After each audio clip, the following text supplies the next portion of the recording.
দেশের প্রধানমন্ত্রী নরেন্দ্র মোদীর ধারে কাছে ঘেঁষতে পারছেন না অন্য কোনো দেশের রাষ্ট্রনেতা। আবারও বিশ্বের জনপ্রিয়তম নেতার শিরোপা পেয়েছেন প্রধানমন্ত্রী নরেন্দ্র মোদী।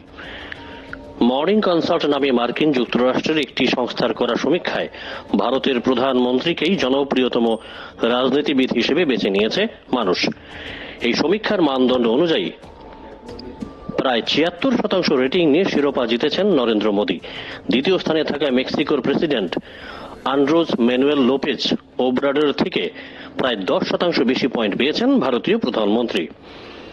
এই তালিকায় তৃতীয় স্থানে রয়েছেন সুইজারল্যান্ডের প্রেসিডেন্ট আলিয়ান বারসেট এবং তারপরই নাম ব্রাজিলের প্রেসিডেন্ট লুইস ইনাসিও লুলা দা সিলভ। এই তালিকায় সপ্তম স্থানে রয়েছেন মার্কিন প্রেসিডেন্ট জো বাইডেন। তিনি ৪০% রেটিং পেয়েছেন।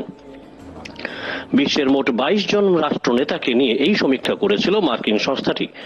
সেপ্টেম্বর মাসের ৬ থেকে ১৬ তারিখের মধ্যে এই সমীক্ষাটি করা হয়েছিল।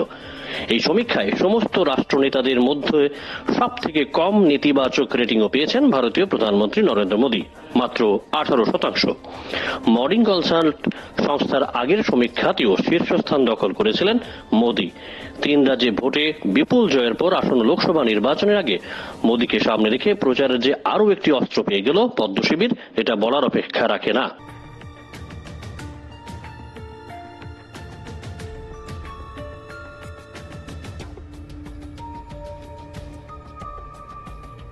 Bureau report, jam 24 news.